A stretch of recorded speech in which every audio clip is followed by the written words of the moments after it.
Episode 725. The players of the 13 guilds, scattered across the desert, stared dumbfounded at the scene unfolding before them. Their perspective was quite different from the spies mixed in among the battle lines. They felt this was a boss fight with real depth and structure. The Blue Crystal Knights, already scattered and broken, were now surrounded by the players, beaten with no chance to fight back. Heads up, don't hit our own people. Of all the instructions, this was the one Yi Shu repeated the most.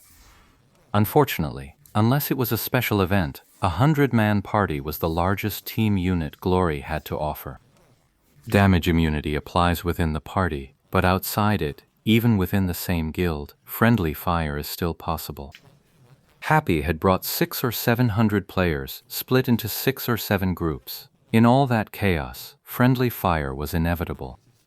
These newbie players were nowhere near skilled enough to control their attacks with that kind of precision. Hey, I think I took one down. Suddenly, a player let out an excited cry. He'd just gotten a system notification that he'd killed one of the Blue Crystal Knights' men. I took one down too.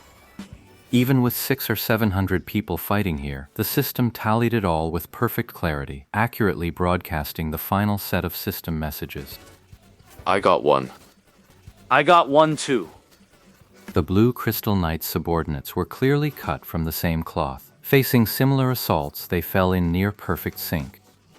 With 600 or 700 people all outputting at once, how long would it take to down a boss? Few people likely know the answer, and such a question is hard to pin down with any accuracy. Coordination, skill, equipment, level, class objectives. There are simply too many deciding factors. But now the Blue Knight Guild was falling apart at an astonishing speed against Happy, a guild of pure newcomers. The Blue Crystal Knight's men fell one by one before he did. Soon, the Blue Crystal Knight was a commander with no army. He was stronger than his men, sure, but his situation now was worse than before.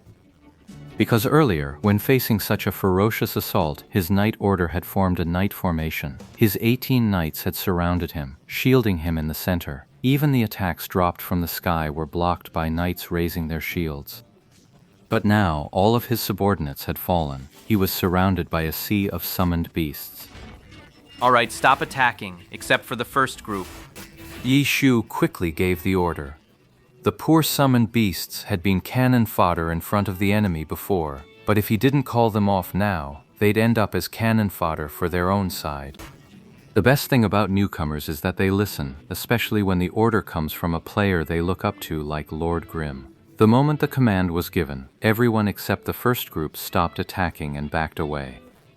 Looking back at the circle, the Blue Crystal Knight was completely buried under the flood of summoned beasts, but the gleam of his sword still flashed through from time to time. With every swing, a summoned beast cried out in agony before meeting its end in its own way. When a summoned beast dies, you can always summon another, but summoning is a skill, so it has a cooldown. The more powerful the summoned beast, the longer the cooldown, and the more mana it consumed. Summoners often find themselves in the awkward position of running out of mana. Squad 1, advance. Squad 2, stand by. Squad 3, rest and recover.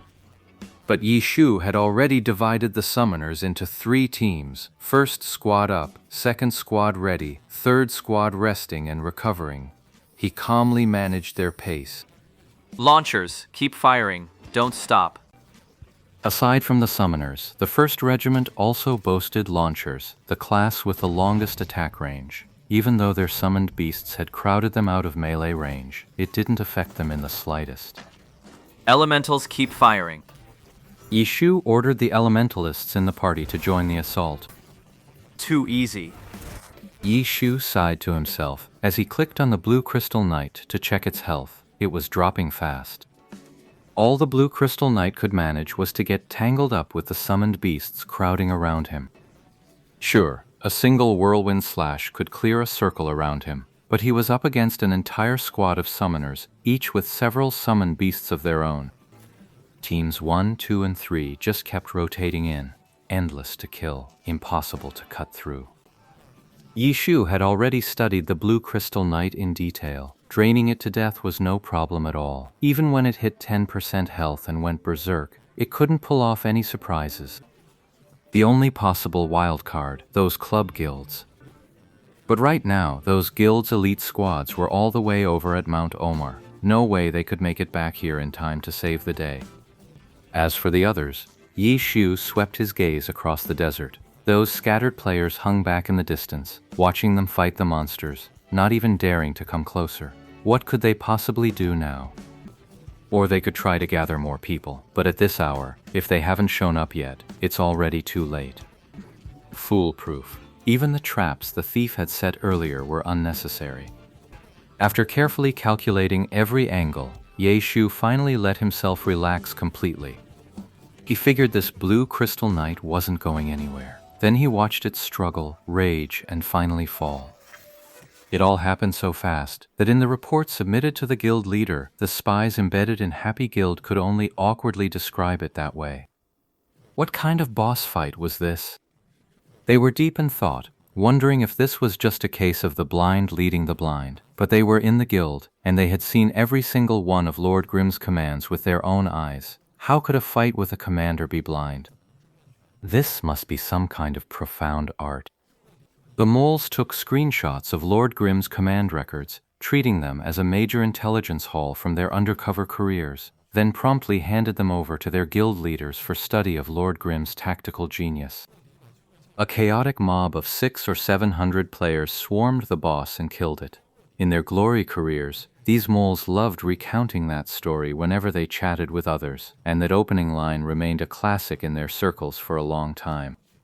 In the western desert, cheers finally drowned out every other sound, becoming the only soundscape over the yellow sands, and the name Happy Guild had just made it onto the system broadcast, filling every member of Happy Guild with genuine pride. Before this, Happy Guild's reputation was almost entirely carried by its guild leader, Lord Grimm. Everyone who joined Happy hoped to become as famous across the server as Lord Grimm was, and now they'd finally gotten their wish. Sure, the system announcement only named the guild. Yet within those 4 words, Happy Guild, they all saw their own names, and in that moment, they even forgot to care about what rare loot the boss had dropped. That should have been everyone's first concern after a kill. But at Happy, it was somehow completely forgotten. It took a good half-minute before someone finally remembered that little detail. When they checked the guild channel, guild leader Lord Grimm had already posted the loot.